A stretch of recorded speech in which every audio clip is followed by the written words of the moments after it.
Good evening everyone, welcome back to my channel, and for today's video we are going to have a discussion all about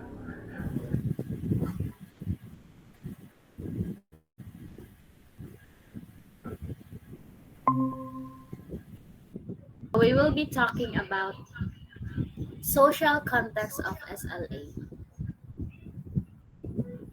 So our main agenda for today's video is we will be talking about the difference between microsocial and macrosocial factors, input and interaction, rule of feedback in SLA, computer interaction and SLA, zone of proximal development and scaffolding by Lev Vygotsky, and lastly, the difference between accommodation and acculturation model. So first off, let's talk about microsocial and macrosocial factors. So what are the difference between these two? When we say microsocial, from the word itself, micro, it is small. So its effect on a particular phenomenon such as second language acquisition, the factors that included in microsocial are interpersonal interaction, individual relationships, and immediate social context. So, based on the factors, language learning occurs in particular phenomena. On the other hand, macrosocial, since it is macro, the scope was broader. Societal factors that influence the phenomenon, such as cultural norms, political systems, and educational policies.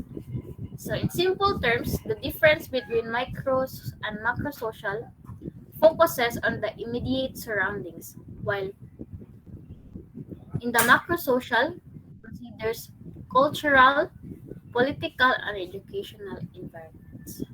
So let's now proceed with the input and interaction. and now let's get informed on the relationship between input and interaction. So input by definition refers to what goes in. It refers to the language which a learner is exposed to, whether through listening or reading. Interaction, on the other Repeat that hand, again. involves a learner actively engaging with the language through speaking or writing, and often in conversational settings or activities. So, to simply put, the relationship between input and interaction is whatever the learner learns the input, from the input of others, is he or she is going to be using in his interaction. So it is like the interaction is the application of the input or whatever um, he has learned about a specific language or the target language that he or she is trying to acquire or learn. So the next one is the role of feedback and SLA.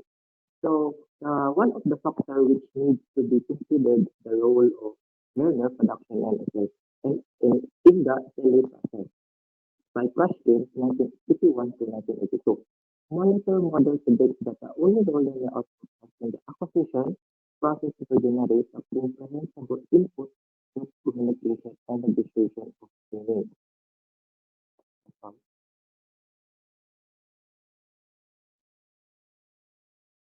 Next is the computer interaction and SLA. When we say computer interaction and SLA, it refers to the use of technology such as language learning, software, virtual environments, or online communication tools to facilitate language acquisition and practice. So when we talk about computer interaction and SLA in learning a second language, we mean using computers and technology to help us learn. For example, there are programs and apps that teach us languages like Duolingo. Also, we can practice we can practice speaking with others online through video calls or chat platforms like Zoom or Google Meet. These tools makes learning more interactive and fun, and they give us more opportunities to practice speaking, listening, reading, and writing in the language that we are learning. So the next one is the zone of proximal development and scaffolding by Les Ambos. So it means by the idea of the zone proximal development suggests that there are two parts of a learner's developmental level. This is the first one is the actual developmental level and the potential developmental level. The zone of proximal development is the distance between the actual development level as determined by independent problem solving and the level of potential development as determined through problem solving under adult guidance or in collaboration with multiple our peers. Next is the zone of proximal development, which is the GPD. It can also be described as the area between the learner can do by himself and that which can be attained with the help of a more knowledgeable adult or peer. The more knowledgeable other or NPO shares knowledge with the students to bridge the gap between what is known and what is known once the student has expanded his knowledge. Social development level has been expanded and the GPD has shifted. The GPD is always changing as the student expands and gains knowledge, so scaffolded instruction must constantly be individualized to address the changing of the GPD of each student. That's all. And now let's move on to our last topics, and this is about accommodation model and acculturation model. So since I think we're having technical difficulties, so let me just go on with my um, discussion.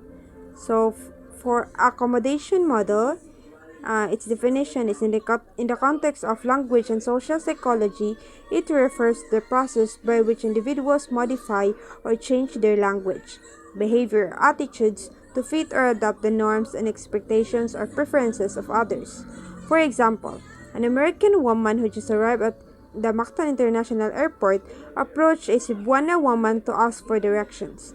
The Cebuana then promptly accommodated the question of the foreigner by switching to the English and instruct her the way to where the foreigner wants to go.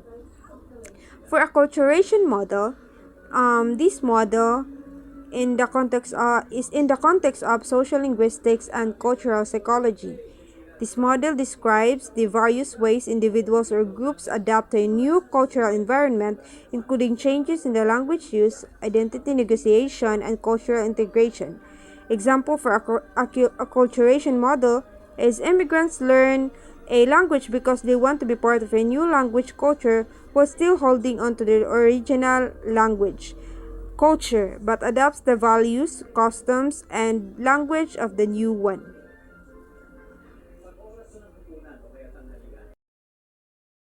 So that's all everyone and I hope that you understand our discussion about the SLA. That's all. Thank you.